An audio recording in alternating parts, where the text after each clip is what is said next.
안녕하십니까. 평생투자 파트너입니다. 12월 24일 화요일입니다. 오늘 방송이 아무래도 이번 연도에 2019년도에 마지막 어떤 방송이었으면 좋겠다라는 생각을 합니다. 왜냐하면 특별한 이슈가 있다면 또 방송이라든지 카페에 어떤 내용을 이야기를 할 텐데요. 그것이 없다면 앞으로 한 2주 정도, 그러니까 1월 한 둘째 주 정도부터는 뭐 카페라든지 방송 뭐 이런 것들을 다시 원래대로 좀 시작을 하려고 하고요. 그 말인즉슨 그 전까지는 우리가 보유하고 있는 종목들을 계속 홀딩할 생각이고요. 매도 없이 홀딩해서 해를 넘길 생각이고요.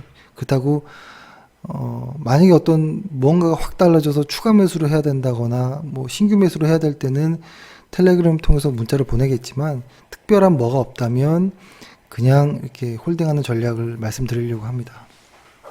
왜냐면 저희가 한 2주 정도 회사에 휴가도 있고 그 다음에 저 같은 경우에는 비록 계속 근무는 하지만 저 역시도 2019년도에 부진했던 부분들을 좀 반성하고 2020년도에 새로운 어떤 계획도 좀 세우고 준비할 것들, 미진한 부분들을 좀 채우는 시간을 좀 가져야 되겠다라는 생각을 했습니다. 그래서 혹시라도 급한 분들이 있으면 뭐 텔레그램을 통해서 뭐 이렇게 연락을 주셔도 좋고요. 일단은 저희의 회사 일정은 이렇다라는 걸 말씀드리고요. 오늘 이야기할 내용은 뭐냐면 뭐라고 할까요? 올해가 아니죠. 최근에 하루 이틀이죠. 코스피의 일간 차트로 좀 보면 하루 이틀 시장에서 외국인들이 매도하면서 시장이 좀 이렇게 흐르는 느낌이 좀 나니까 다시 주간 차트로 바꿔놓을게요. 나니까 벌써부터 시장에서 안 좋은 내용들이 방송에도 막 나오고 겁주는 내용들이 많더라고요. 근데 제가 최근에 보는 이런 어떠한 자료들을 좀 보면 안 좋은 이유보다는 좋아지는 어떤 내용들이 훨씬 많은 것 같아요. 그래서 코스피는 결론적으로 지금 매우 싼 구간이고 지금 보유해서 1년 정도를 홀딩하는 것이, 그러니까 종목을 뭐 중간에 샀다 팔았다 할 수도 있겠지만 지금부터 한 1년 정도까지는 굉장히 좋은 어떤 구간이지 않을까라고 생각을 하고요. 그래서 저희가 뭐 최근에 좋게 보는 것들을 좀 같이 좀 공유 좀 해보려고 합니다. 오늘 카페에도 이렇게 글을 올렸던 것처럼 ICO 한국 ETF 의 자금 추이를 좀 보면 지난주만 하더라도 저희가 그때 말씀드렸던 것처럼 뭐 대만이라든지 어떤 다른 쪽에 비해 홍콩이랑 우리가 조금 약하지 않았나, 뭐 이렇게 시작은 된 것 같은데 조금 약한 것 같다 이렇게 말씀드렸는데 일주일 만에 매우 좀 긍정적인 어떤 모습이 좀 보여서 굉장히 좋구나라는 일단 생각을 했고요. 그리고 또 요런 내용도 있습니다. 원달러 환율이 뭔가 일반적인 어떤 차트로 보면 뭔가 이렇게 반등하는 이런 모습들, 일반 차트로 본다면 이럴 것 같아서 코스피가 좀 조정을 받을 것이지 않을까? 뭐 조정 받을 수도 있겠죠. 그리고 어디서는 인버스에 집중하고 인버스의 비중을 뭐 90% 실어라 이런 쪽도 있는데요. 전체적인 내용으로 보면 코스피가 오를 가능성이 훨씬 높다고 봅니다. 환율 역시도 저희가 볼 때는 요 언저리까지는 1차적으로 뭐 몇 개월이 될지 모르겠지만 열려 있다라고 보거든요. 다만 방향이 여기에서 이렇게 가는 방향 안에서 뭐 흔들릴 수는 있겠죠. 하지만 결과적으로는 이만큼 내려올 수 있다라고 보고요. 그렇게 되면 당연히 지수 역시도 꽤 높은 단계까지 올라갈 수 있다라고 보거든요. 그래서 그것들에 대한 어떤 좋게 보는 이유들을 좀 보겠습니다. 그러니까 제가 딱히 오늘 이거를 해야겠다라는 생각은 하지 않았고, 제가 오늘 혹은 뭐 얼마 전 이렇게 보고 있던 것들을 보다 보니까 다 달라진 거예요. 연초 혹은 중반 막 그 시장이 안 좋은 구간들이 있었잖아요. 그때 보고 있던 어떤 지표들이 연말인 현재 보니까 너무 달라져 있는 것들이 눈에 띌 정도더라고요. 그러니까 한 1년 전 거랑 비교해서 봤을 때. 그래서 방금 보여드렸던 수급도 이렇게 되어 있고, 그 다음에 이거는 다른 거고, 그 다음에 저도 이거를 깜빡하고 말씀 안 드렸는데 12월 13일인가 뭐 요때였던 것 같은데요. 벌써 12월 수출 증가율이 플러스로 전환했습니다. 그렇죠? 이게 왜 중요하냐면 코스피 EPS를 선행하는 것이 수출 증가율이기 때문에 우리가 예전부터 방송에서 많이 말씀드렸던 것처럼 EPS 전망을 긍정적으로 내년에는 보고 있다라는 것들, 그리고 많은 리포트에서 꽤 좋게 보고 있다라는 것들을 확인시켜 주는 거라고 봅니다. 수출 증가율이. 그래서 긍정적으로 볼 필요가 있겠다라고 좀 보여지고요.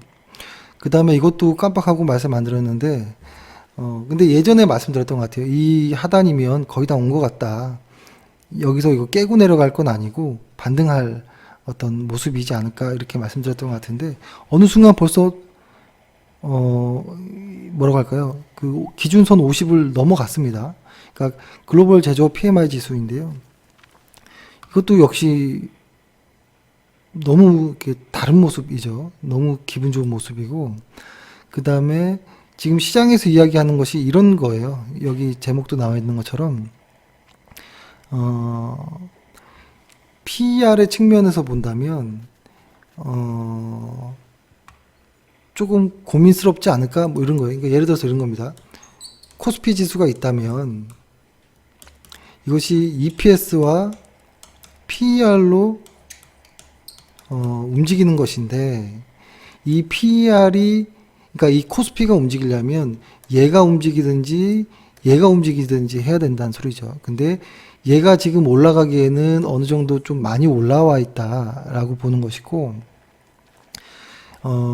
그렇다면 이제부터는 얘가 움직여야지만 코스피가 더 올라갈 수 있다라는 것인데요.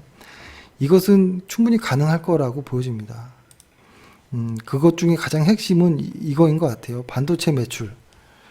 그러니까 뭐 최근에는 서버향 수요가 뭐 어떤 빠른 개선 뭐 이런 부분들로 인해서 좋아질 거다라는 긍정적인 어떤 리포트들이 많은데, 실제로 보면 반도체 매출 증가율이 꺾여져 올라가는 모습들이 확실히 눈에 띌 정도입니다. 그렇죠? 그리고 요것도 있네요. 이게 뭐냐면 현재 우리 코스피 지수를 보면 PBR이 몇 정도일 것 같아요? 지금 1배도 아니고요. 0.9배도 아니고 0.85배 정도 됩니다.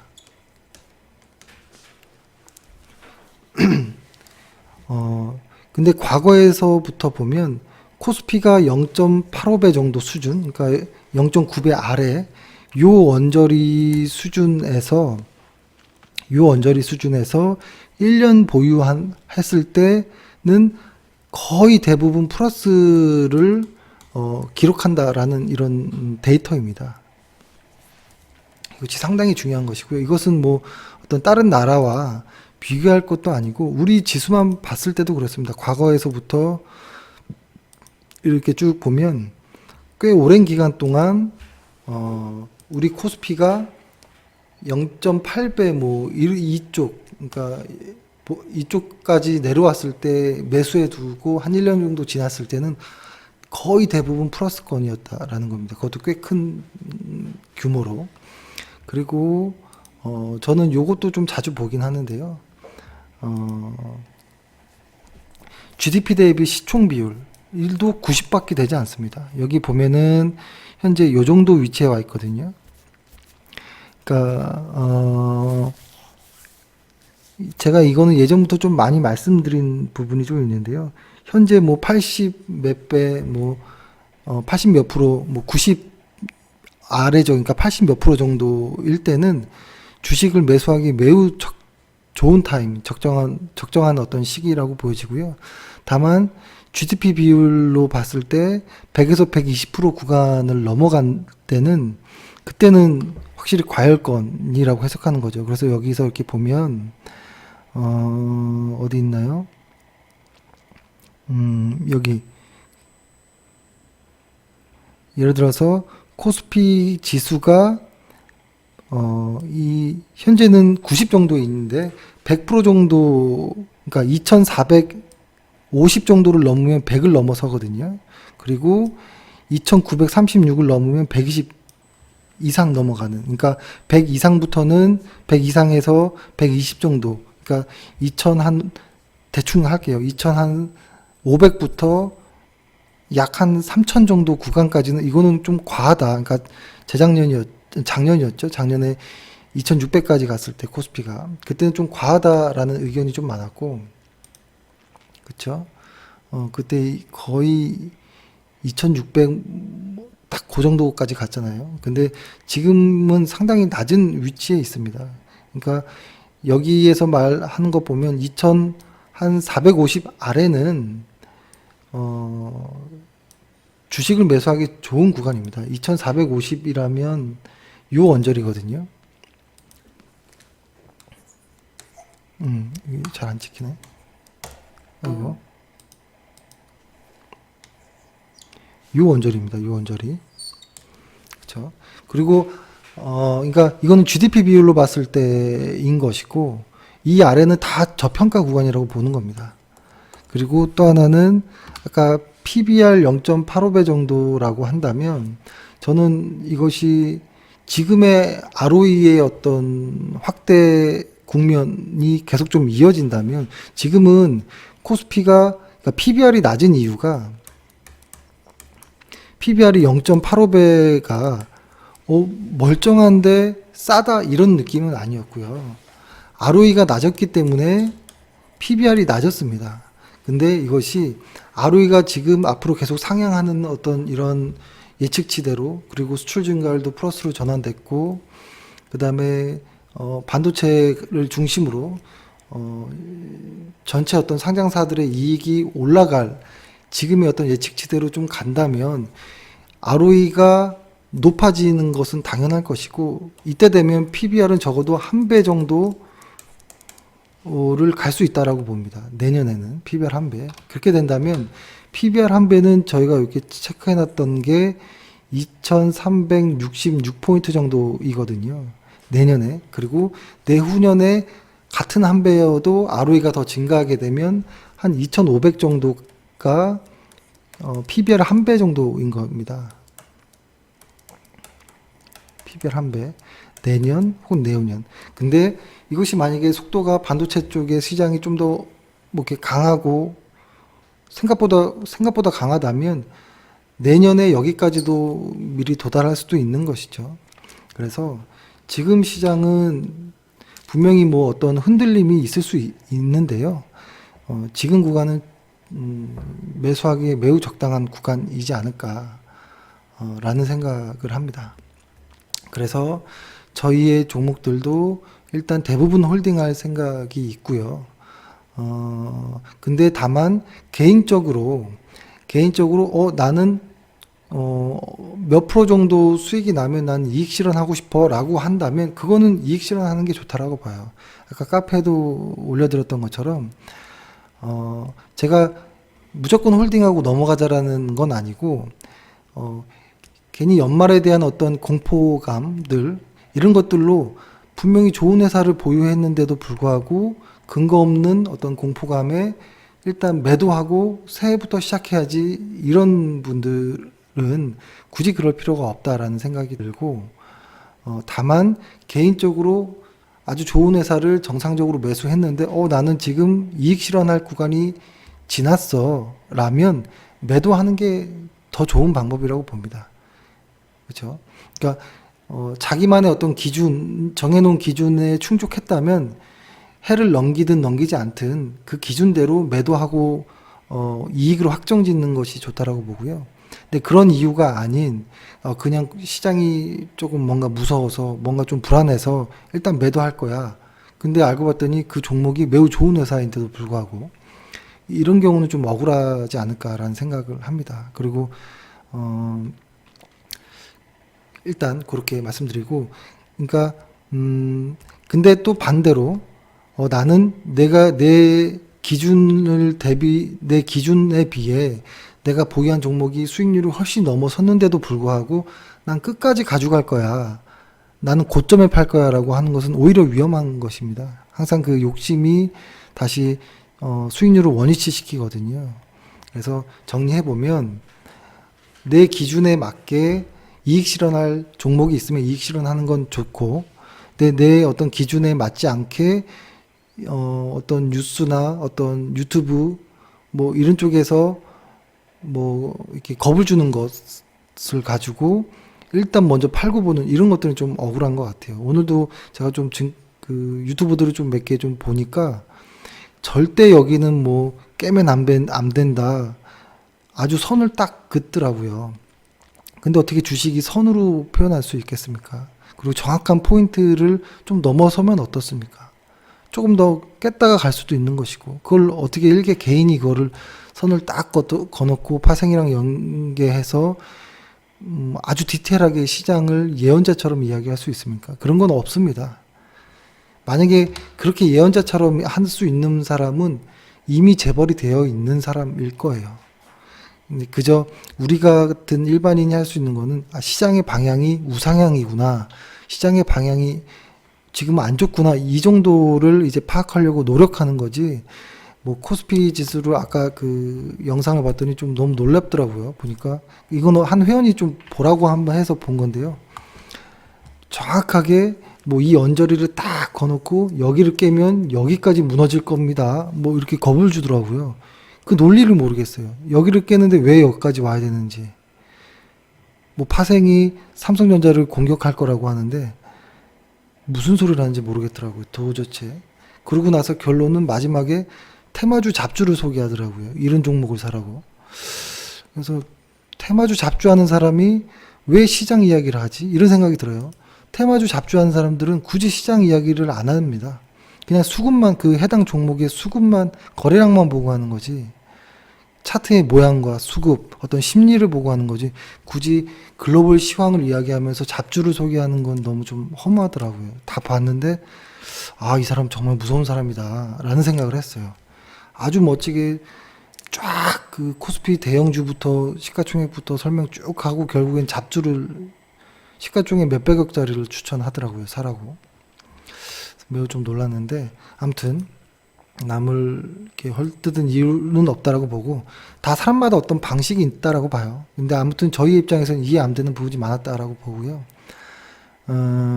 일단 오늘은 뭐 올해 마지막 방송일 것 같아서 미리 좀 인사를 좀 드리도록 하겠습니다.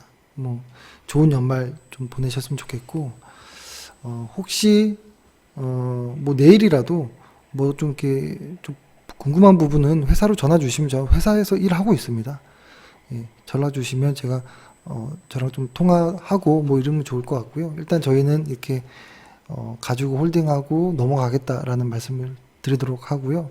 그리고 시장은 어떤 지표로 보든지 지금은 매우 아직까지도 상당히 매수하기 좋은 구간으로 보입니다. 그렇기 때문에 뭐 그렇게 무서워할 이유는 없다라고 봅니다. 그리고 하루 이틀의 등락은 당연한 것입니다. 과거에도 이렇게 보면 이렇게 멋지게 올라갈 때도 한번 쭉 봐보세요. 엄청나게 흔들고 올라가고 또 흔들고 또 올라가고 흔들고 올라가고 이거를 반복하면서 이만큼의 시세계가 만들어지는 건데 이 매 순간순간에 그렇게 겁을 주고 또 겁을 먹고 해서 뭐 어떻게 할 수 있겠습니까? 네, 일단 오늘 이렇게 하고요. 새해 복 많이 받으시길 바라겠습니다. 감사합니다.